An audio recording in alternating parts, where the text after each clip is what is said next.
اب جس مہمان کا میں تعارف کرانے والا ہوں انسپریشن ہے وہ professor Muhammad Ilyas Ayub, pride of performance کا ایوارڈ انہیں ISPR کی جانب سے دیا گیا۔ ایک عہد ساز شخصیت ہیں، عقب اسکول فار دی بلائنڈ کے روح رواں ہیں۔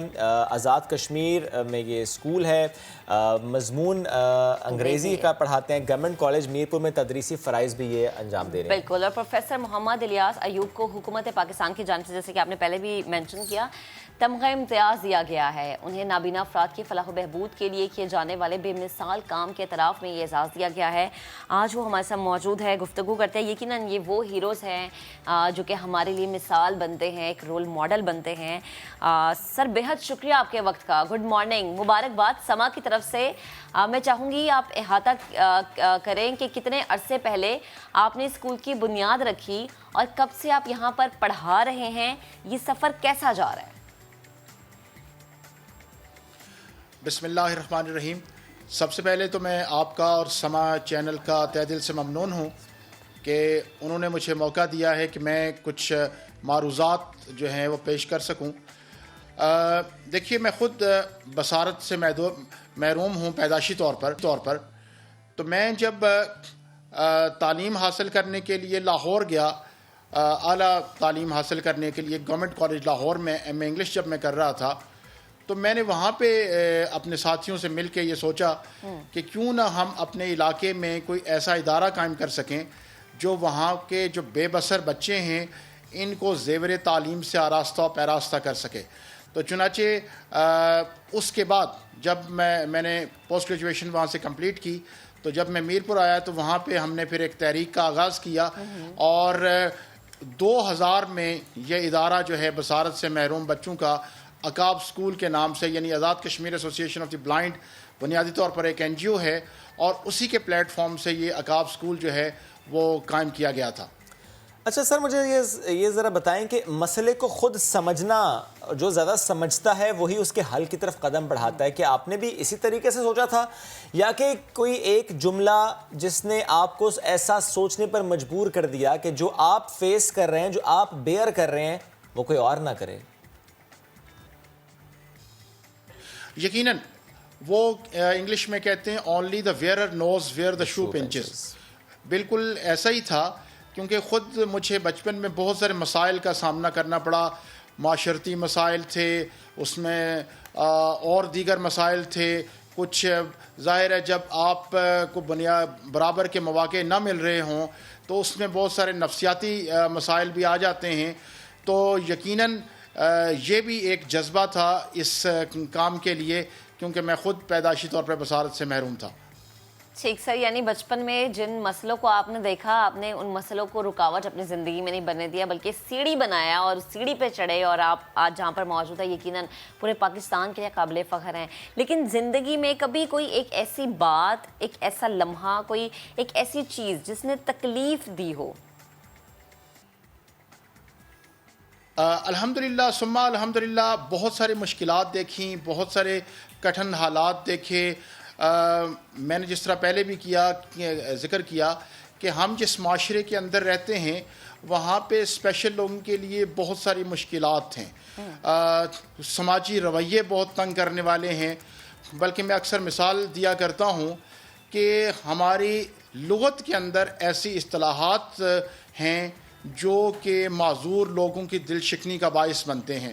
جیسے میں اکثر ایک مثال دیا کرتا ہوں کہ جی ایک آم ہے جس کا نام ہے لنگڑا آم، اور میں اکثر کہا کرتا ہوں کہ اس آم کا نام کچھ اور بھی ہو سکتا ہے۔ آپ نے ضروری جو معذور لوگ ہیں ان کی دل شکنی کرنی ہے۔ تو یقیناً اس طرح کے حالات جب میں نے سامنا کیا تو میں بعض اوقات پریشان ضرور ہوتا رہا، کیونکہ ظاہر ہے انسان ہوں، پریشان ہوتا رہا، لیکن وہ عزم بالجزم تھا جو ہمیشہ آگے بڑھنے پہ مجھے مجبور کرتا تھا، اور میرے سامنے ایک منزل تھی، ایک گول تھا کہ میں نے اپنے لیے بھی اور اپنے جیسے جو دوسرے نابینا دوست ہیں ان کے لیے بھی کچھ کرنا ہے۔ کیونکہ آپ کو بھی یاد ہوگا کہ 25-30 سال پہلے ہمارے ملک کے اندر جو معذور لوگ ہیں اور بالخصوص جو نابینا لوگ ہیں، ان کا مستقبل بھیک مانگنے کے علاوہ کچھ نہیں ہوا کرتا تھا۔ تو میرا جو مشن تھا بنیادی طور پر وہ یہ تھا کہ میرے خطے کے لوگ بالخصوص آزاد کشمیر کے جو بچے ہیں یہ بھیک مانگنے والے نہ بنے بلکہ بھیک دینے والے بنے. اور یہ بھیک دینے والے اسی صورت میں بن سکتے تھے کہ ان کو زیور تعلیم سے آراستہ و پیراستہ کیا جاتا. تو چنانچہ الحمدللہ ثم الحمدللہ نامساعد حالات کے باوجود، سماجی رویوں کے باوجود، فائنینشیل کنسٹرینٹس کے باوجود جو ہے وہ ہم نے ایک پروجیکٹ شروع کیا اور الحمدللہ ثم الحمدللہ آج وہ اسکول ایک تناور درخت بن چکا ہے.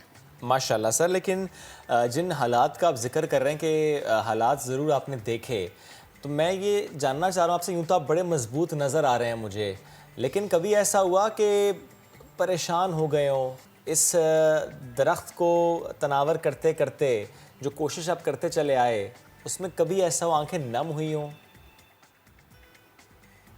دیکھیے میں سچی جو بات کہوں کہ میری زندگی جو ہے وہ اتنی اطمینان بھری زندگی ہے کہ الحمدللہ ثم الحمدللہ بصارت نہ ہونے کے باوجود میں ٹرپل ایم اے ہوں، ایسوسیٹ پروفیسر ہوں، ایک بین الاقوامی ادارہ چلا رہا ہوں اور سینکڑوں خاندان اس ادارے سے منسلک ہیں. میں یقیناً اپنی بصارت سے محروم ہونے کی وجہ سے کبھی میری آنکھ میں آنسو نہیں آیا اور ہمیشہ میں مطمئن رہا. اور نہ صرف مطمئن رہا، میں یہ سمجھتا ہوں کہ وہ لوگ جو بصارت سے محروم ہیں اور ہمت ہار بیٹھتے ہیں، میں یہ سمجھتا ہوں کہ ان کے لیے جو تاریخ اگر وہ دیکھیں تو صحابہ اکرام کے اندر بھی جو ہے وہ بصارت سے محروم صحابہ موجود تھے جو مسجد نبوی کی امامت کرتے رہے اپنی قابلیت کی وجہ سے، اپنے علم کی وجہ سے، اپنی صلاحیت کی وجہ سے. تو بصارت سے محرومی کی وجہ سے یا اس سے ریلیٹڈ جو جملے ہیں ان کی وجہ سے کبھی آنکھ میں آنسو نہیں آئے. زبردست. سر مجھے یہ بھی بتائے گا کہ جس طرح سے آپ اتنا حوصلہ، آپ کے اندر اتنی پازیٹیوٹی ہے، یقیناً یہ بہت سارے لوگوں کے لیے ایک مشعل راہ ہے. مجھے ان لمحات سے متعلق بتائے جب ایوان صدر میں آپ کا نام پکارا گیا اور تالیاں بجیں اور آپ کو تمغہ دیا گیا. جی مجھے پچھلے سال اکتوبر کے شروع میں جو ہے وہ گورنمنٹ کی طرف سے لیٹر ملا تھا کہ جی آپ کو تمغہ امتیاز دیا جا رہا ہے سماجی خدمات کے اعتراف میں. تو یقیناً یہ وہ لمحات میرے لیے ناقابل فراموش تھے، ان ایکسپریسیبل تھے، کیونکہ سچی بات تو یہ ہے کہ میں جو بھی کام کرتا رہا وہ کسی صلے کی تمنا کے لیے نہیں، کسی جو ہے وہ دنیاوی ریوارڈ کے لیے نہیں کرتا رہا. میں تو اللہ کی رضا کے لیے، رضا الہی کے حصول کے لیے یہ ہمیشہ کرتا رہا. لیکن جب مجھے یہ پتہ چلا کہ جی یہ جو ہم خدمت کر رہے ہیں اس کو حکومت بھی ریکگنائز کر رہی ہے، تو یقیناً وہ لمحات میرے لیے ناقابل فراموش بھی ہیں. اور میں یہ سمجھتا ہوں کہ ان جذبات کو الفاظ کا جامہ پہنانا تقریباً ناممکن ہے. بالکل. اور پھر آپ کو یہ جو تمغہ امتیاز ملا، ظاہر ہے ویری ویل ڈیزرو، لیکن مجھے آپ سے بات کرتے کرتے یاد آ گیا، نام بھی ایک ہو، کام بھی ایک ہو اور ریکگنیشن بھی ملی ہو، تو وہ ماسٹر ایوب ہیں جنہیں پرائڈ آف پاکستان کا ایوارڈ بھی ISPR کی جانب سے دیا گیا تھا. اینی ویز سر میں آپ سے بس ایک سوال اور کرنا چاہ رہا ہوں کہ جو عقب اسکول ہے آزاد کشمیر جو آپ جس کو چلا رہے ہیں، اس اسکول میں پڑھنے والے بچوں سے متعلق ذرا مجھے بتائیں کہ کتنے ایسے بچے جو پڑھ لکھ کر وہاں پر آج کسی اہم عہدے پر ہیں، جن کی زندگی سنور گئی، اور وہ جب آپ ان کو دیکھتے ہیں تو آپ کو لگتا ہے کہ جو آپ نے کوشش کی، اس کی جو محنت کی، وہ رنگ لا رہی ہے. بالکل. عقاب اسکول سے فارغ التحصیل بچے جو ہیں وہ اب MPhil لیول تک پہنچ چکے ہیں، کیونکہ یہ ادارہ قائم ہوئے ابھی 21 سال ہوئے ہیں. تو ہمارے بچے جو ہیں وہ MPhil تک جا چکے ہیں.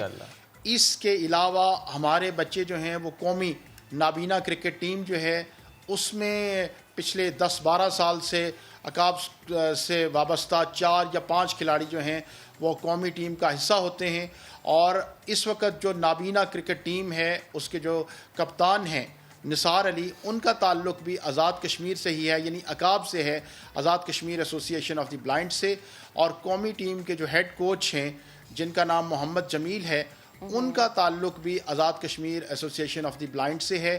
اس کے علاوہ ہمارے ایک نوجوان جن کا نام حبیب ہے، وہ 2012 میں گانزو کے مقام پہ چائنا میں جو ہے وہ گیمز ہوئی تھیں اسپیشل لوگوں کے، اس میں بھی گول بال میں جو ہے انہوں نے عقاب ملک کی نمائندگی کی. ایسی بہت سی ایگزامپلز ہیں ماشاءاللہ آپ کے پاس. تھینک یو ویری مچ سر، ساتھ موجود تھے آپ.